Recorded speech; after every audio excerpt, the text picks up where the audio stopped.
Biker Fest, Las Vegas 2015. This article is written by Pablo Harnett over at Full Throttle Full Mag. And you may want to think twice if you're going to Biker Fest Las Vegas. He wrote this back in October of 2015. Brenda and I attended the annual Biker Fest event in Las Vegas this past weekend. Whatever this was, it was not a biker event. Let me start with the location. Las Vegas is an overheated, overstuffed, overpriced, festering pustule of a city that always seems to smell like sewer gas. We rode the last 100 miles into a hot 95 plus 30 mile per hour headwind on a freeway that looked like it was melting. The pavement was mushy under the tires. People in cages drive like they are on hallucinogenic drugs. We stayed at a small downtown motel that looked like it was built in the 1950s. Surprisingly, the rooms were newly remodeled and very clean, but our room was so small, the bed made contact with 2 of the 4 walls. There was 1 chair and no table. This was fine and well worth the $42 a night price, but not the $140 a night price they charged for this particular weekend. The event was held about 5 blocks from the motel. Too short to ride, too long to walk. It was hotter than hell. The event venue had various vendor tents and trailers. It struck me as a price gouger central. I would like to take this opportunity to send out a hearty fuck you to all you bastards who charge $7 for a hot dog, $3 for warm water, $10 for a beer. I laughed at the tip jars. I normally tip well, but not when I'm getting butt screwed. There were plenty of vendors of apparel, parts, and jewelry present. I didn't find anything that I couldn't buy cheaper online. Again, you can take your $30 t-shirt and wipe your ass with it. I don't care what it says. It was made in a sweatshop by a Chinese slave laborer, and it's actually worth about the price of a hot dog, and I ain't buying it. I did buy my wife a $10 hat for which I paid way more than $10. On Sunday, guests who paid extra were invited to meet cast members from the Sons of Anarchy show. Ryan Hurst, that's Opie, Tommy Flanagan, who played Chibs, and Mark Boone Jr., who played Bobby, were on the bill. Only Bobby showed up. His character got shot in the head in season 7. On Saturday night, the D Casino put on a concert by Paul Rogers in the parking lot behind their casino. Paul Rogers is a 1970s rocker who must be approaching 70-year-old now. I was a big fan of his music in my teens, and I'm almost 60. It was reasonable to say he would attract an older crowd. In fact, the average age of attendees looked to be about 55 years old. This is significant because there was no place to sit down. The music was great. People were leaving after 30 minutes because their feet hurt. To the suit who got on stage and introduced himself as Ted Stevens, "You, sir, are a moron. You got booed off stage for a very good reason." I should add that there were thousands of chairs and stacks under the shed behind the tarps that line the west side of the empty parking lot. "Mr. Stevens, you are the kind of host everybody hates, you cheap prick. And oh yeah, you can take the $10 beer and pour it in your shorts." Even the $20 discount tickets being handed out after people complained was insulting. Who pays $8 for a lousy can of beer? The corporate suits have turned Biker Fest into Biker Fleece by treating it like an NFL game. This was my last event of this type, but I'm not done ranting yet. The event was sort of centered around the Fremont Street experience and the Golden Nugget Hotel. There were no colors prohibitions posted at every hotel and casino entrance. The business model says, quote, "keep them out of the casinos so they can't gamble and then overcharge for everything and take all their money," unquote. This was supposed to be a biker event. I can count on one hand the number of cuts I saw there. There were plenty of bikers. That was obvious. I know, security concerns because the thugs will show up and demonstrate how they can't get along. As far as security goes, there was plenty of that. There were lots of uniformed cops. They were low-key and polite, even friendly. I did not see any rifles, tanks, camo, SWAT, or riot gear. In spite of the intense freak show that is Fremont Street, I saw no fights, no crimes, and no arrests. At the event main venue, the private security were conducting searches of people's clothing and handbags and using metal detectors, much like airport security. No weapons, no pocket knives, or anything they chose to prohibit. It's private property and they can do this. I don't like it. Making everyone defenseless protects no one. To me, a celebration of the biker culture involves the things bikers love most, like alcohol, barbecue, and good food, and the company of biker friends and family, perhaps music and a bonfire, and some good riding. All of this can be done at a very reasonable expense without the shameless price gouging and identity robbing of events like Beer Fleece 2015. No more. To summarize, we were deprived of our right to wear colors. We were effectively disarmed and left defenseless. We were herded into a secure venue and forced to pay extravagant prices for average products. We paid 3 times the going rate for a room. At no time was the comfort of an attendee considered in the shameless fleecing of consumers of their hard-earned money. Biker events have become the new professional sports. It's all about money, your money, all of it in their pockets. As for me, I'll stick to what works best. A gathering of bikers who may or may not belong to clubs and get along like friends, where we celebrate our common culture in true working class fashion. Small venues, relatively small numbers, quality riding, cost effectiveness, and good worthy causes. And now, straight from the Law-Abiding Biker Media Studio, out of sunny Yakima, Washington, we bring you another episode of the #1 listen to motorcycle podcast.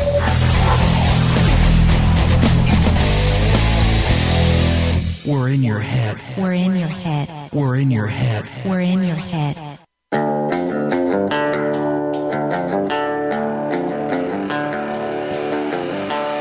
That's right, Bikeaholics. Ryan Erlacher here, your host of the Law-Abiding Biker Podcast, doing a little solo action today. Actually, not completely solo, because I had a guest that I talked to and interviewed, and I'm going to bring that to you. And I hope you enjoyed the beginning of that, and that's actually who I'll be interviewing today, is Pablo Harnett from Full Throttle Full Mag. He's involved, contributing editor over there on that website, and also involved with the Alliance, which we'll talk about a little bit. Just this will be part 1. It's going to be a 2-part series interview. He has a lot of information, Paul does. But let me start out before I get any further into that. A new free video, guys, and that is our Biker Boom headset, which are selling like crazy. Available exclusively in the Law-Abiding Biker store, lawabidingbiker.com/store. You can get hooked up with one over there. All the information, a ton of videos. It's a half helmet or no helmet headset. We did an episode in the past on it. It's great to hook up for all of you that have 7-pin connectors, your ultras and all that. And of course, we have our free video. If you have a Street Glide and you want to install a 7-pin DIN connector so that you can also run a Biker Boom headset with your boombox system, or even if you want to run it with your system boombox with just the regular Harley stereos. It works with all those to communicate and hear your music and all kinds of stuff like that. You can get all that over at lawabidingbiker.com/bikerboom. And of course, there's resources over there and all the videos that we've done and explaining it. And of course, there's buttons over there that will get you directly to the Law-Abiding Biker store. All right. So this, like I say, this is going to be a 2-part series.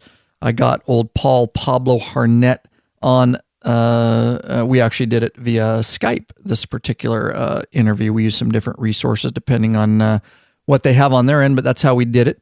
And so Pablo Harnett, you'll learn more about him in this part 1 of the part 2 episode. He is the chairman of the Alliance National Advisory Board, and he's also the president of the Full Throttle Full Mag Riding Association Utah chapter right now, and that's where he is from, Utah. Now, some of you long-time hardcore listeners, we love you guys, and you probably know this name, and the reason is back on all the way back to episode 47, lawabidingbiker.com/47.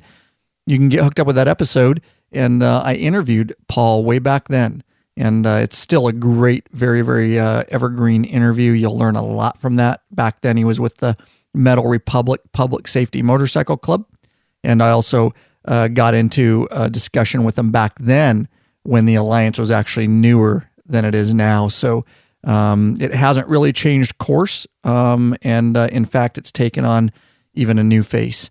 and continue to develop. And of course, don't worry in this interview if you're confused about what the Alliance is, or if you've heard Full Throttle Full Mag, that website.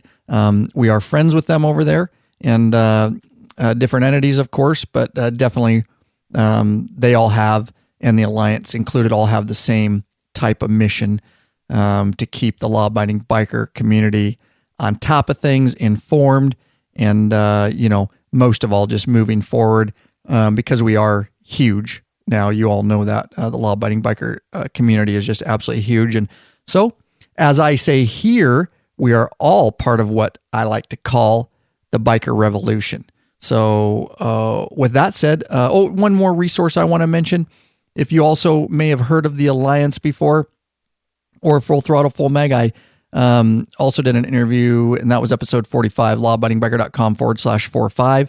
Those two episodes, 45 and 47, would be great to get familiar and get educated a little bit about it. And then because we get a little more in depth, and as those entities have moved forward. And back in 45, it was John and Jocelyn Larson, and also they're heavily involved with the Blue Deos LEMC, and I did those interviews back there. But with that said, how about you say we just dive right in and see what Pablo Harnett has to say.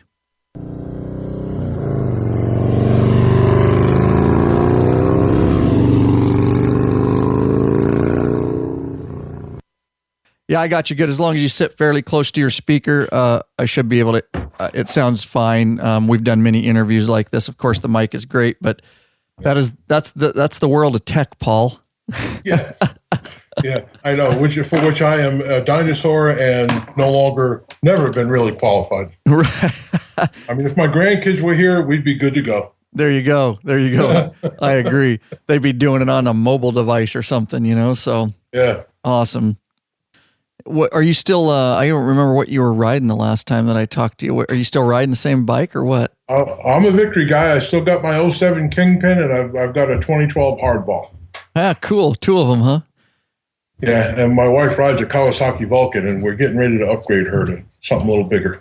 So, what on those two Victories? What do you ride more? It depends. Right now, I'm riding the 07 more because it's got new tires on it. Ah, I see. Okay. The other one needs the black one, the Hardball, which probably, there's no real favorite because the Kingpin is a bit smaller, a little bit more lighter, a very nimble bike. Being a former motor cop, I just love riding that bike because I can do anything with it that I could do with my KP, my KZ1000 when I was a motor cop. Is that what you guys riding? We're riding Harleys. Yeah. Do you guys, are they still running where you worked? Are they still running? What are they running now? Well, I've been gone from that. That was when I worked for the Orange County Sheriff's Department, and I left there in 1997. Oh, okay. Since then, when I was back down there for a visit, they were riding the Beamers, and some of the contract cities had Harleys, but they've got kind of a cross section. I don't know if they've jumped over to the Victories yet, but I know they were looking at them. Yeah, I know. There's some of that. We switched over for a very short time to the Honda STs, and then they just didn't do that well for us, so we went back to the Harleys thing, So I enjoy training on those more anyways. We tried the STs back in the 90s, and nobody liked them. BMW gave us 3 RT11s to try. Nobody liked those, and it was the European generation before they became mainstream in this country, before they redesigned the bike. Right. And nobody liked those. Our riders were all too big, and they were too uncomfortable. And so we stuck with the KZs to the very end. Yeah, cool. And now they've moved on. And I've got a 2012 Hardball, which is a nice bike built for larger riders, and that's me. I'm 6'2", I weigh 280 pounds, and I got long legs. And I didn't have to modify that bike at all, and have ridden it across the country. Awesome, man. Those are good bikes. I have a few friends with some Victories, and I love them. They're great bikes. Yeah. The only bad bike is one that leaves you stranded by the side of the road. But the Victory for me has become ease of maintenance. Because we're in a rural area, we don't have direct access to mechanics or shop services. We have to do our own work, and Victory is very easy to maintain. Right. Yeah, true that. Yeah. So I'm looking here. It was back in episode 47, right? Yeah. It would have been around May or June of 2014. Yeah, it was. It was lawabidingbiker.com/47, and it was Mettle Republic Public Safety Motorcycle Club, the Alliance. That was the last time I had you on. And Yep. are you? What's going on with Mettle Republic now? Are you still with that, or? I am not. I left the Mettle Republic to start to kind of ramp things up with Full Throttle, Full Mag. I'm still very friendly with all the members. I'm still friendly with the local chapter, the club itself. It'd probably be better to speak to one of them, but I can tell you they're doing very well. Yeah, good. So you just stepped out of that to put some more effort into the Alliance and stuff? Yeah, I didn't leave Mettle Republic because anything went wrong, because that wasn't the case. I just wanted to dedicate more time to Full Throttle, Full Mag, and to the Alliance. And it was the right decision and the right call, and a lot of good things have happened as a result of it. So, right. Good. Well, let's dive into some of that. Now, I'm also looking here, LAB-45, episode 45. We also talked about the Alliance, the Blue Deos, LEMC, and Full Throttle, Full Mag. And so that was episode 45. And that was with John, right? John and Jocelyn Larson. Right. My buddy Wildstyle, he and I are still very close. He is one of the founders of Full Throttle, Full Mag, and I came on board not long after the concept started to turn to reality. And we have worked on that very closely, that and building the Alliance for the last couple of years. Awesome. So why don't you give for the listening audience, just, we talked a little bit about how I kind of hooked up with you quite a while ago, and we'll break down the Alliance. We'll break down Full Throttle, Full Mag. Why don't you just let the audience know a little bit of, your background and what you're doing in a nutshell, basically. Okay. Well, my personal background is, I've been a motorcycle rider since I was big enough to straddle a mini bike.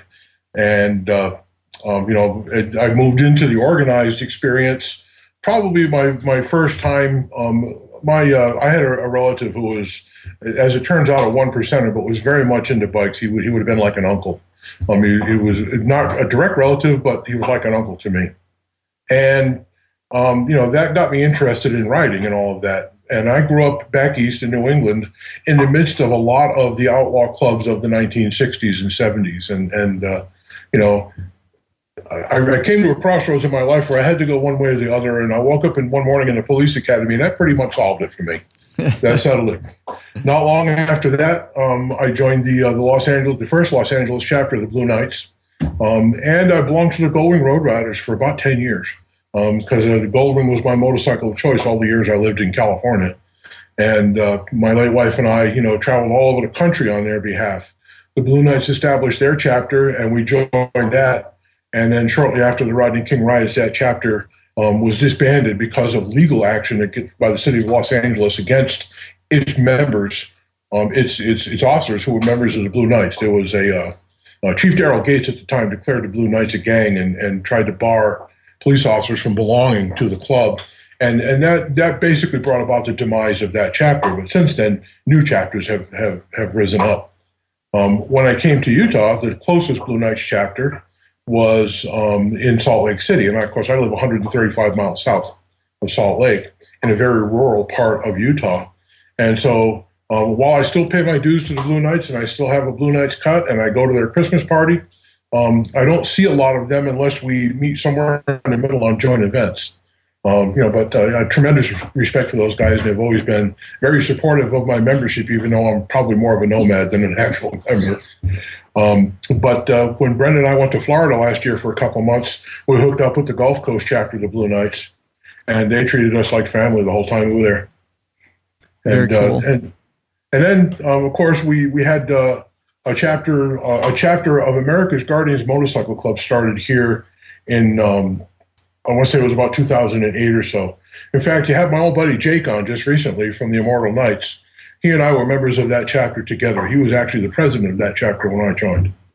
And the chapter did very well until the national leadership stepped in and disbanded the chapter. And that's another story that I won't go into. Jake, of course, has moved up to the Salt Lake Valley because he works for the state and accepted a position up there.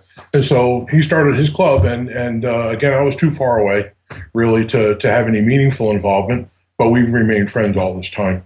And we meet in the middle on a lot of events, so we get to see during the riding season quite a bit of each other.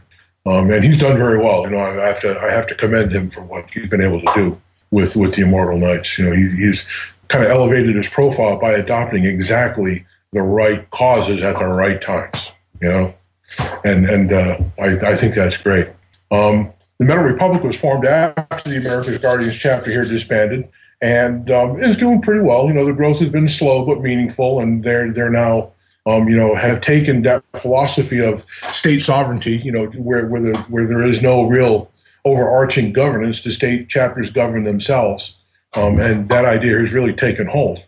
And they now have chapters in the far south, deep southeast, and in the Pacific Northwest. They just brought in a new chapter not far from you, and still growing. In fact, we went on a ride with some of them. The national president lives here in central Utah, and he and I got to catch up. I hadn't seen him for quite a while, but we went on a ride to benefit in recognition of National Corrections Week. We have a major correctional facility right down the road here, and so every year they organize a week of events in celebration of Corrections Week, and we always go on that ride. And this year, for the first time, we didn't get rained on. It was great. And anyway, I spent some time with the Mettle Republic as I'm actually one of the founding members. And again, I must commend them for their persistence, for putting together a good, solid foundation. And I think they're going to be around for a long time. And again, I really can't say enough good about all my old friends and some of the new friends that I've made since they've been in existence. For me, the progression from that into what I'm doing right now, it came really as I was feeling a little bit confined and a little bit bored, maybe because I was on medical leave and forced into a medical retirement, had a lot of time on my hands and wanted to do something meaningful. And, as a member of a chapter, I was kind of limited in what I could do.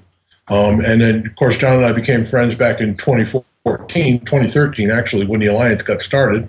And, we decided, well, maybe you could spend some time, helping to develop the Alliance. And then the idea for taking Full Throttle, Full Mag, which is really a media company designed to promote the law-abiding biker style, and evolve it into a riding association that people could actually join.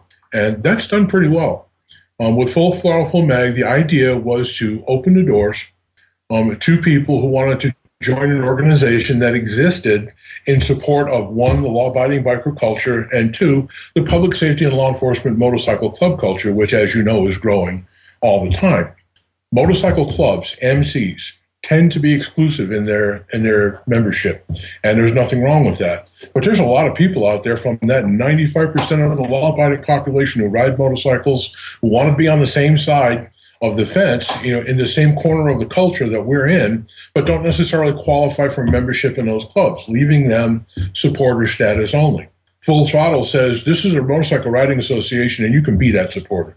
If you look at our patch, we've got the police badge, we've got the fire insignia, we've got the EMT insignia, we've got dog tags to signify the military, and all of that on the backdrop of the Dark Angel for the men, signifying the sacrifice that these people have to make to ensure that freedom actually exists.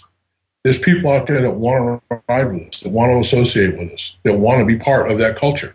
Full Throttle, Full Mag says you don't have to be a cop, you don't have to be a fireman, you don't have to be in the military, but you can still support us. You can still show that support. And that's what Full Throttle, Full Mag was designed to do. It's not an MC, so it doesn't really operate like an MC. Our rules are not as rigid, and we don't have that, I hate to use the word rigid too many times, but it doesn't have that structure that is so articulated and well-defined. There's a little bit more flexibility for a Full Throttle, Full Mag member. But these are the people that will show up at fallen officer rides and at firefighter benefit rides and things to benefit the military and the wounded veterans. And, we have all of that here in Utah. On any given weekend, starting right about now, you'll find 4 or 5 competing rides. We look for the ones that support first responders, that benefit public safety causes, or that support, the tasks and jobs of our first responders across the board. So you don't have to be a support member of the Blue Knights or an auxiliary member of this club, or an associate member of that club. You can be a member of Full Throttle, Full Mag, and what you've got on your back is your support, along with your behavior, your actions, and your contributions to all of those things.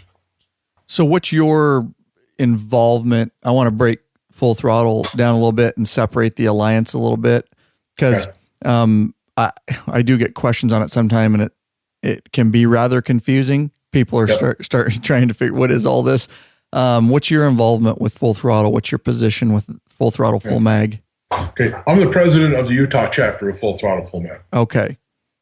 And we have chapters active chapters now in Pennsylvania, in Michigan, South Carolina, and we just took on a new member up in Washington who is interested in starting a chapter.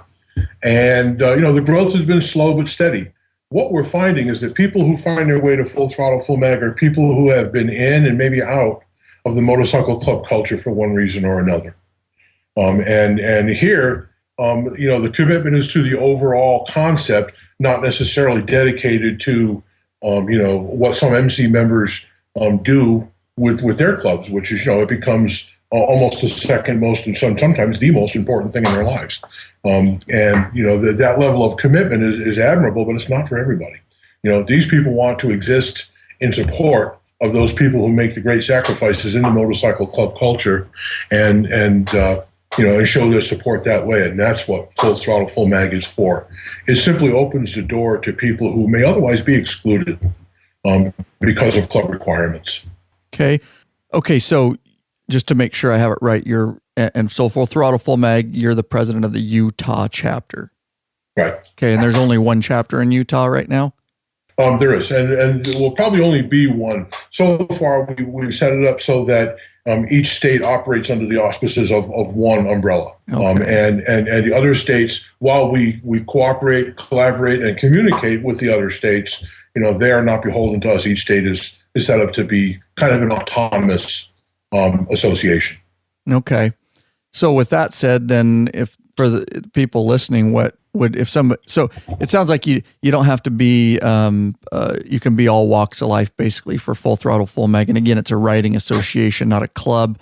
Right. What would one do if they were interested in being involved with that association, and what kind of, are there background checks or what's going on there? Well, we do require that our members, people who join the association be, at the very least, law-abiding citizens.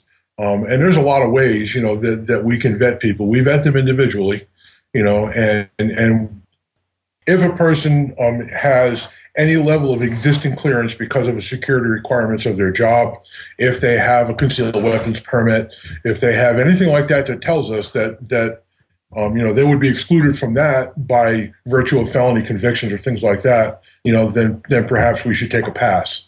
But otherwise, if you can demonstrate that, if there's no obvious demonstration for it, then we would ask for a background check. And of course, we have the wherewithal to actually run background checks on people, but only to find out about felony convictions. That's what most backgrounds provide, to look into, a person's local background, local record, if there might be one, that kind of thing. That requires a little bit more digging. But so far, we've not had any problems in that area. That in my chapter, I have no strangers in my chapter. Every member of my chapter is somebody that I know, some that I've ridden with in the past and maybe served in other clubs with in the past, or is a relative and a family member. So, I've not been approached by anybody yet who I didn't already know and whose background I wasn't already aware of.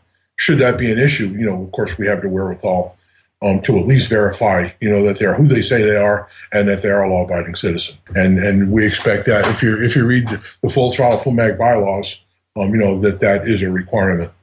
And to find the bylaws for Full Throttle, Full Mag, by the way, any person can go to www.fullthrottlefullmag.com. That brings up a standalone website. And there, along the top menu across, you can find Riding Association tab. When you click on that, the bylaw, there'll be a scroll down menu, and there's a link to the bylaws there, along with membership information. A person will go to that same place to actually fill out an application and apply to be a member of Full Throttle Full Mag. The process is that they would fill out the application and submit it. We would review it, determine if any further vetting is needed, and if so, then we would do that, and then we notify the person of whether or not they've been accepted. And as I've said, thus far, we've not rejected anyone. Cool. Hey, I'm looking at the site here, and who's taking care of the website now? It's actually John Larson. Okay. Hey, let John know when you go to, I haven't been on it for a little bit, but if you go to the blog at the top and then there's a drop down and you go to podcast, it goes to Law Abiding Biker 45, which was my Full Throttle Full interview. If you click on that, it just goes, you can't play the episode. It's not directing, it's directing back to your guys' website, and there's no way to listen to that episode. So that broke. That used to work, so it broke at some point. But yeah, let him know. He can redirect to that episode so people can listen to it. Yeah, John is he's been real busy lately because he's recently accepted employment in the radio industry. Oh wow! And he can be found at KMST out of Rolla, Missouri, and it's taken up a lot of his time, but he's doing really well. In fact, if you like to listen to shows like NPR, he is the afternoon host for All Things Considered from that station. And I think he's found himself a real niche because he's just he's one of those guys. He's got that voice for radio. Yeah, there you go. I can't believe he went to radio, though. I'm going to have to bust his chops about that because podcasting's taken over radio. But yeah. That's a whole nother subject. Yeah, well, I think the difference for him is a steady paycheck. Yeah, right. That's very true. Now that part can be arguable for now. So yeah, I'll certainly pass this along. And I know that he'll want to fix it because he was very proud of that podcast. Yeah, it was a good one, and it just broke the link at some point. So, what else is I'm looking here, and obviously I understand a little bit more than most out there because I've been on here. But what else is? So essentially we've got Full Throttle, Full Mag. You guys wear a top rocker that says Full Throttle, a bottom rocker that says. Correct me if I'm wrong after I say all this. Bottom rocker that says Full Mag, and so it's a writing association. But then you've got some other stuff going on here. Obviously, we'll get into the alliance in a minute. But what else is Full Throttle, Full Mag besides a writing association? It kind of evolved into that. It seems like. Yeah, it actually started out as a metaphor by I think it was the Gunners Motorcycle Club, but John would know better. Because it was a phrase that he basically coined, and it was a support patch. Started out as kind of a statement patch that people would put on their vests. It said, we do everything Full Throttle, Full Mag, and he actually made a kind of a promotional video for Full Throttle, Full Mag, promoting the concept of it and its meaning. And so when the patch was designed, it was designed to take in all of the things. All of the high-risk ventures of the first responder community, so police, fire, EMTs, and the military. And Full Throttle, Full Mag became sort of a media company. The website was developed. On the website, people who are thinking about starting a motorcycle club can find foundational information like bylaws, templates, and some advice on what to do in the first month, in the first 6 months, and in the first year. And that sort of thing, all coming from people who have been through it time, and in some of our cases, time and time again. Just as a sort of reference material for somebody who's heading down that road. And the website supports a contributing blogger section where people from the law-abiding biker world can contribute blogs on things of interest. I have my own blog page. It's on the scroll menu across the top. If you scroll your mouse over to the Alliance, a drop-down menu will appear, and you just click on the Alliance tab, and a blog page will come up. And all the blogs that I've written in the last several years are indexed there, along with numbers about how many times they've been opened and how many times they've been read and that sort of thing. Yeah, and so I'm going down here blog because I was doing some research, obviously, before this. Now, if you go to blog and then you do a drop-down, it says contributing bloggers, and so of course, you are one of those. And then we've got, I'm just looking here. Yeah, further to the right. Just put your mouse over the Alliance title. Yeah, I saw that. Alliance. Just when the drop down appears, just click the mouse. Okay. Do you see the page of blogs there? Yep. Yeah. Got it. And what we do is we publish those from time to time. We actually republish some of them when they seem like a timely publication. We put them on the various Facebook sites that we have access to, including Full Throttle, Full Mag, the Alliance, the LEMC Worldwide. There are actually quite a few sites that those will be published on from time to time. And of course, you can always find them there, but we like to put them out there. Every time there's an incident involving motorcycle clubs and violence, we may republish the one called Stand Your Ground. It's about self-defense law, and that sort of thing. And those are done really as kind of a public service, food for thought, different perspective kind of thing. Right. I remember your one on self-defense. That was a good article. And you have some fun ones that I might talk about here depending on time. Now, I see, obviously, you, Pablo, Wild Style. That's John Larson. We see Papa Melch. I'm just looking at some contributing. And then this one was most recent by Izod. Now, Izod is actually Ray Lubeski. He was the international president of the Iron Order MC, and now he's president of the Iron Legacy. When did he start being a contributor to the Full Throttle, Full Mag? Well, last October, the Iron Legacy Motorcycle Club approached the Alliance, and asked to become members. And of course, after some, and that represented kind of a historic milestone for the Alliance because they are the first large civilian, if you want to say open membership MC to join the Alliance. Up to that point, the Alliance clubs were all pretty much law enforcement and public safety or military oriented. And so, it took a little while for us to kind of work through how that was all going to work, but I was very much in favor of it because the whole point of the Alliance was to build bridges between those clubs that have traditionally been separated. There's a lot of factionalism in the motorcycle club world. And while, we don't argue that that's a bad thing or a good thing, we just wanted to open the doors of unity, solidarity, and cooperation among different clubs without asking them to sacrifice any part of their structure, membership, or operation. And they came to us, and I know we're not on the Alliance yet, but I just want to say that so far, of all the clubs that have joined the Alliance, we've not recruited anybody. All those clubs that have joined the Alliance have come to us and asked for membership, and stated their interest and intention. The Iron Legacy has been no different. Because of all the backstory involving the Iron Order, there was some consternation about doing this, but those of us who could see beyond the headlines and the outside of the noise of all of that, we're looking further ahead. And we thought, at some point you got to make a leap of faith.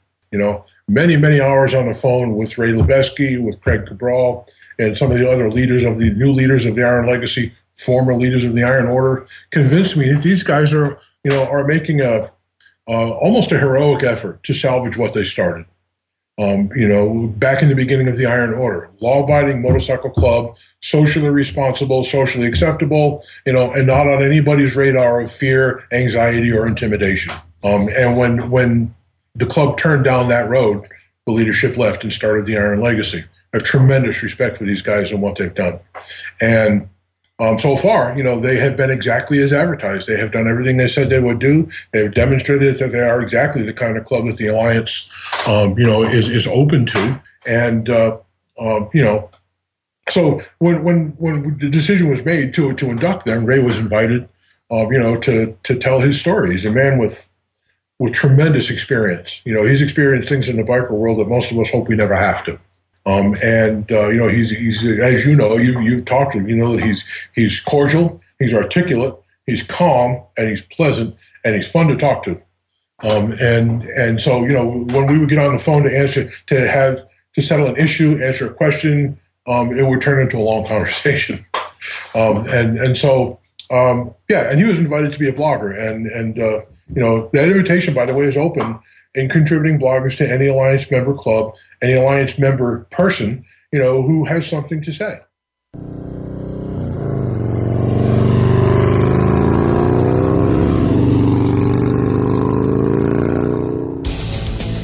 All right, guys, we'll get right back into the interview. Just want to take a quick thanks. This episode brought to you by the following patrons, guys. That's right. Jeffrey Parker of Sweeney, Texas. Thank you so much, top tier. Get some exclusive benefits by being top tier. Eddie Bob of Horizon City, Texas. Gustavo Torres of Boca Raton, Florida. Martin Everett Hart of Franklin, Wisconsin, top tier. Also, wow, John Beasley of Mandurah, Western Australia, longtime supporter and has been very involved. Oscar Segura of Luzern, Swedab. Wow, okay. And also top tier. Crazy, guys. And if you want to get involved, lawabidingbiker.com/Patreon, Patreon. Pledge a certain amount per piece of content. And there's also benefits over there depending on what level. No risk, you can put a cap on it. That's right, guys. Take action. Help us continue this thing that we call the biker revolution, guys. All right, let's get right back into the interview with Pablo Harnett.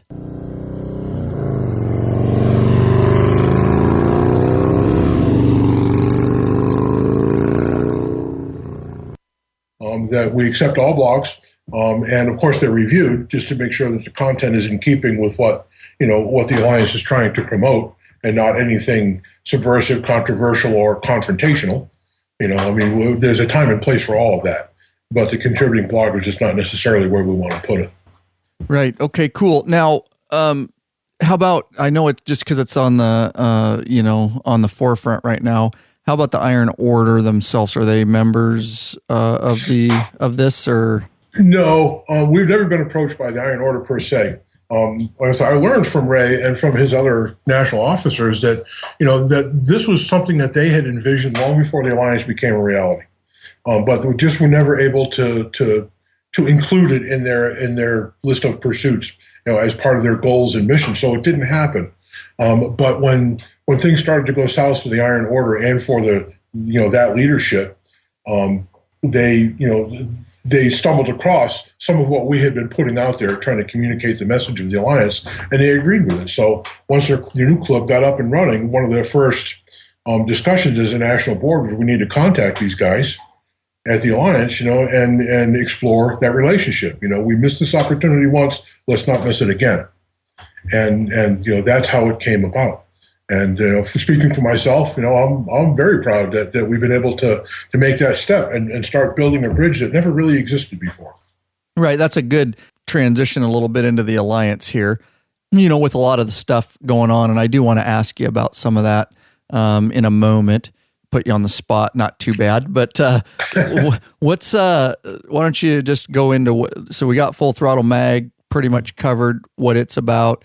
And then now also on the top bar is the Alliance, which, hey, by the way, real quick, and I don't think I'm comfortable. It doesn't have anything. There's an actual motorcycle club called the AllianceMC.com. I think that has nothing to do with this at all, right? I've never seen them. I've stumbled across the Allegiance Motorcycle Club. Yeah, it is at AllianceMC.com, and it's like a site that's not kept up well. It's old. It doesn't have a lot, but it's out of New York, so it can be confusing to some people listening. That's why I want to make sure it's not associated. The Alliance is a we'll just call it a common name. The actual name of the Alliance is the International First Responders Alliance of Motorcycle Clubs, but the Alliance is easier to put on a patch. Yeah, and so we just shortened it and we just simply refer to it as the Alliance, but the official name is the International First Responders Alliance of Motorcycle Clubs. Okay. And so why don't you go just dive into what this Alliance is about and what your position is and just start letting us know. Yeah. Back about the summer of 2013 or so, one of our major clubs started to let their friends know, other clubs in the MC world, that they were having problems with Confederation of Clubs relationships and harassment by one percenters in the Confederation world. Why don't you, real briefly, just because we do have our listenership grows like crazy all the time, and so we have people that don't even know what that is, the COC. Why don't you explain that a little bit? Most states have a group called the Confederation of Clubs. They are made up of motorcycle clubs who advertise that their job is to be legislative watchdogs, number one, and to regulate the affairs of motorcycle clubs. And they're more of a political action organization than anything else on their face. Most of them are run by 1%. The officers of most of them are officers in 1% clubs that are dominant in that particular state. And there is a commonly held belief that if you start a motorcycle club that you must approach the COC in your state and ask for permission and gain their approval for the patches that you intend to wear. And of course, clubs who don't do that are sometimes subject to confrontation, harassment, even violence, if they have failed to meet that muster. So the alliance came from a discussion, basically a roundtable discussion that said, wait a minute, these guys don't have legally that authority. You know, that the First Amendment allows you to express yourself in ways that says you can wear a patch as long as you haven't stolen it from somebody else. And it's in keeping with copyright and trademark laws, which is the only real limiting factor. You know, you have that right. One of the big issues is the wearing of a bottom marker with the name of a particular state. We believe that the name of the state belongs to everybody who lives in that state. And to declare yourself a resident of the state of Washington or a member of a club that's based in the state of Utah, that's your absolute right. And there's really nobody that can tell you otherwise. But some of these COCs think that, they take the approach that it's up to them to grant that authority and that permission, when in fact the law already gives us that authority. So, make a long story short, we're approached by, at the time, the EMS road docs. And I won't tell you which state, but they're approached by the coalition, the COC in their home state, and told you can't wear that patch.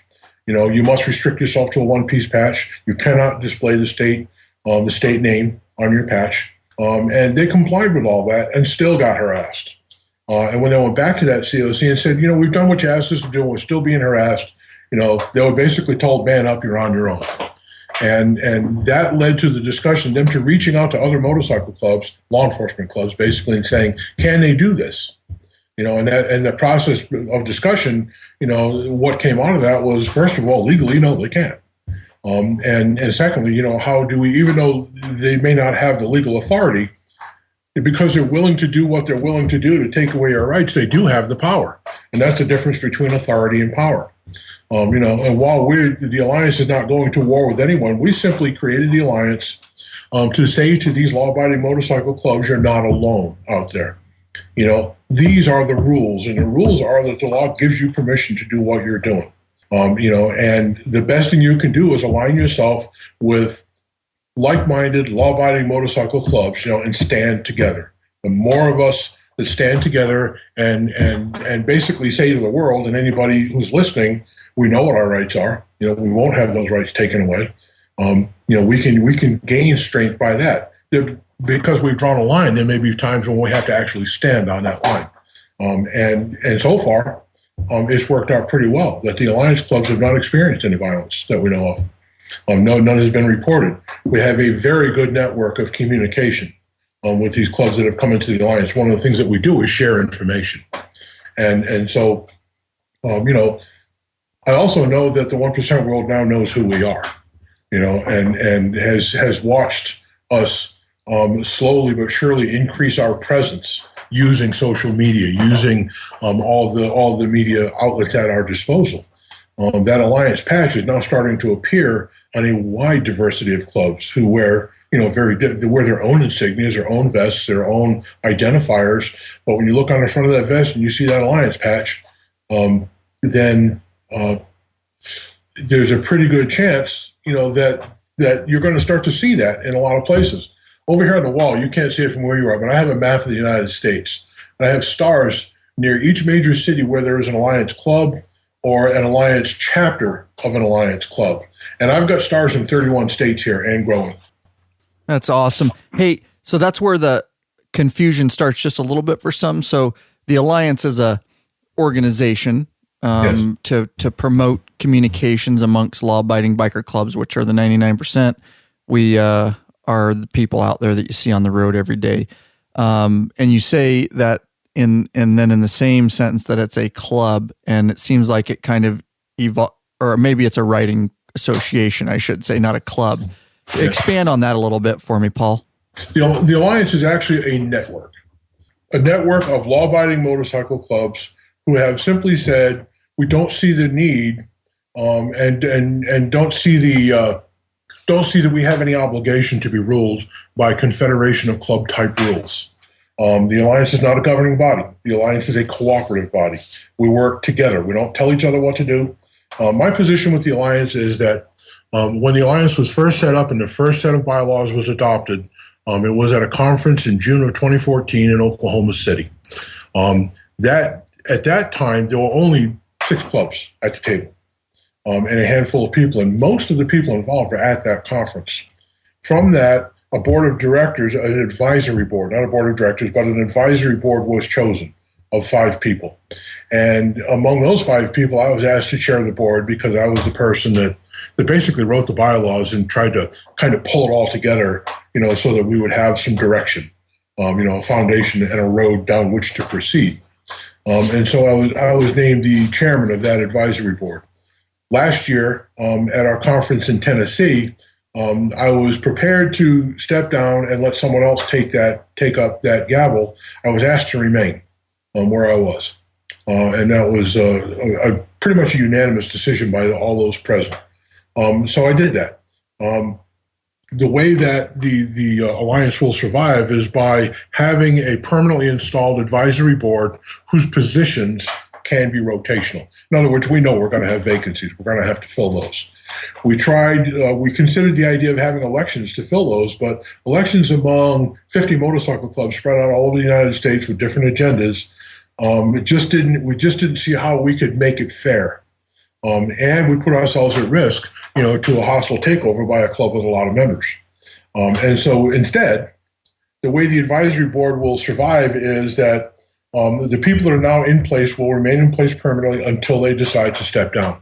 When their seat is vacated, we will go out to Alliance members and talk to our club presidents. And I should back up right here and say that we also have what's called a regional emissary program. We have asked club officers of the various member clubs of the Alliance to help us spread the word by becoming an Alliance regional emissary in their geographic area.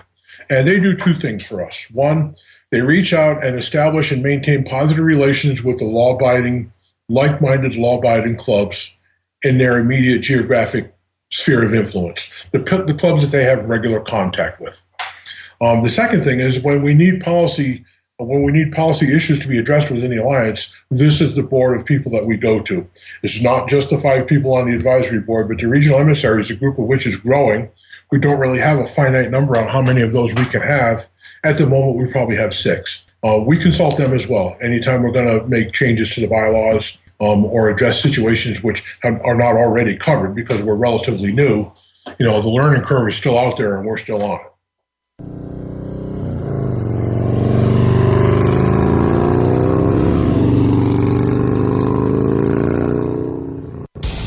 All right, guys, real quick, we'll get right back into the interview. Of course, we love our patrons and the community and all of them that are in the private Facebook group, but we never balk at a flat donation if that's how you want to support us.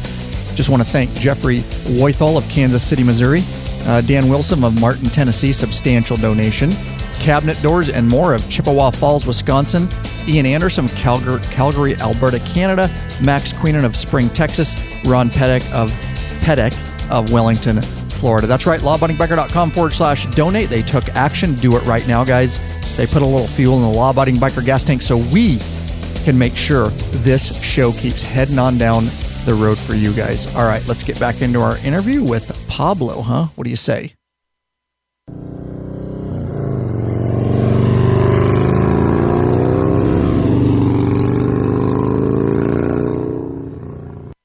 And so it's nice to have that input, and it also gives the membership, the leadership of the member clubs, more ownership in the process. And the idea was to open the doors. The idea was not to build something exclusive and then wall it off and try to protect it. The idea was to build something inclusive, keep the doors open, and try to follow the trend of motorcycle clubs and the promotion of the legitimacy, the social legitimacy of what we're doing. We want people to see bikers and realize that, that we're not the bad guys. That for the most part, the chances of them actually laying eyes on a 1% or an outlaw or a biker with evil intentions, no matter which side they're on, is really pretty low. Most of the time, when you see people out there wearing patches and riding motorcycles in small groups or large groups or pairs, Pretty much they're probably part of that 95% of the law-abiding population who just wants to go out, ride, and have a good time and look for opportunities to do something good. Yeah, no, well said. Because I'm trying to break it down for the audience. I get the alliance right now. Do you have to be? You've got the clubs or the writing association side of it, but do you have to? And you've got chapters, but do you have to be involved with the alliance? Do you have to be involved with the writing? Is it a writing association? Is that what you want to call it? The alliance, because they're wearing patches, right? Well, they're wearing a patch. Okay, tell us about that. I wish Brenda was here. She could go grab me one because I don't have one right here. But it's just a 4-inch patch, and it's got it's circular, and in the outer margin it says law enforcement, EMS, military, and fire. And in the center of the patch is the letter A, and beneath the letter A are 4 vertical lines: blue line for law enforcement, red line for fire, white line for EMS, green line for military. And that's the official insignia of the Alliance. It's a 4-inch patch. It can also be had in a 2-inch patch. And clubs who choose to display that patch will go somewhere on the front of the vest on their club cut, whatever it is. And we don't require that anybody wear it, but if they choose it, they certainly can. And I can tell you, we have hundreds of those patches out there now. Okay, thank you. I think that'll explain it to the audience better, and just so I get it clear in my head. So basically, if a club wants to be involved with the Alliance, a already established law-abiding biker club, right. If they choose to, they can wear this Alliance patch where, obviously wherever they want. Now, I think you mentioned the number 31 clubs. Is that overall how many clubs have actually applied for? Well, I'm looking at the map here, and I put stars on the map wherever we have a club or a chapter of a club, because some of our clubs have many chapters, all of whom are aligning with the Alliance. And I just put those stars on this map here to see what I've got. And I've got stars in 31 states, but some of those states actually have more than one star. Okay. And to join the Alliance, what it takes is president of a club needs to contact the Alliance. And we don't differentiate between a national governing board or a local governing board. So if you've got a club with national governance and they have state chapters with their own governance, and we get contacted by one of those presidents, as long as we can confirm that they are in fact a law-abiding club and they're not violating their own bylaws by joining the Alliance, we'll allow them to join. The process is pretty simple.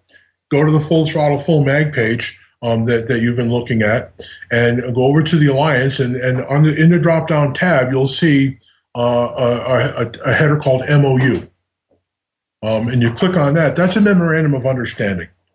That simply says that we are a standalone motorcycle club with our own identity, but we choose to align ourselves with the Alliance because we agree with the behavioral standards, we agree with the legal standards, and we wish to stand shoulder to shoulder with all the clubs who agree with this standard of existence.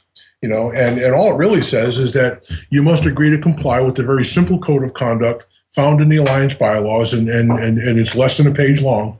And all it says is, that essentially, we give respect, and we expect to get respect in return. That we are a law-abiding biker culture who knows what our rights are, and we won't have rights dictated to us by anybody without proper authority. That we intend to support the brotherhood by maintaining positive and active relationships with those clubs, in our area and anywhere actually, who meet the law-abiding philosophy and agree, with us on that. And so if you go to the Alliance bylaws and take a look at the at the code of conduct, it's just maybe a paragraph or too long, and it's really quite simple. But it says you've got to be a law-abiding club, you've got to recognize the rights of other law-abiding clubs, and you must support that. That these clubs live under the overarching social umbrella of the rule of law and social responsibility, and not some other set of rules imposed by somebody who believes that that they have the right to tell people what rights they do and don't have. So if there's a president of a club out there listening right now, we have many. What would be? I mean, you're sitting there going, "What's the benefit to me?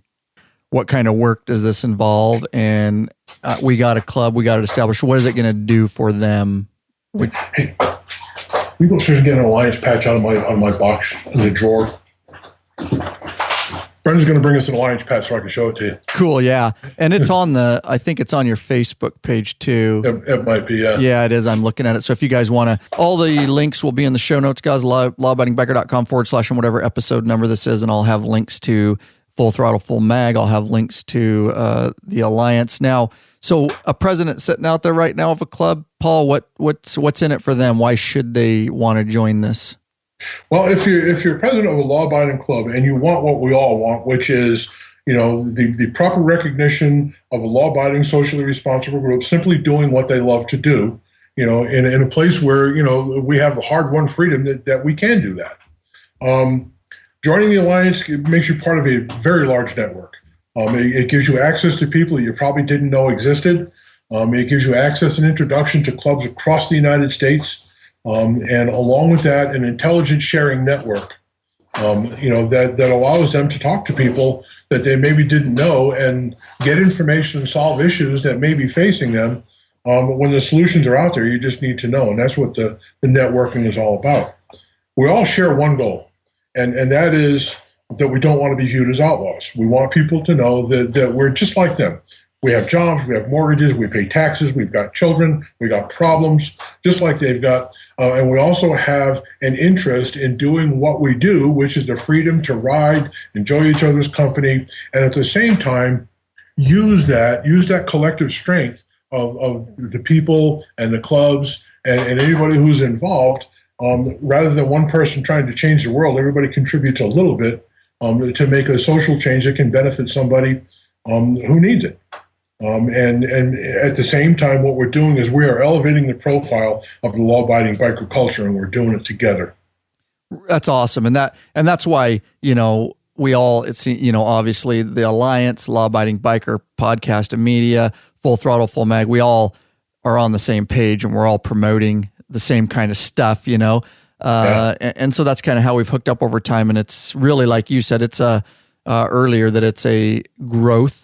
And it's something that we needed because we are the motorcycle majority out there, and we're way more on board now. And I think well surpassing the criminal element in our organization and the way we're getting our message out. And it's really become what I call, of course, here at Law Abiding Biker Media, part of the biker revolution.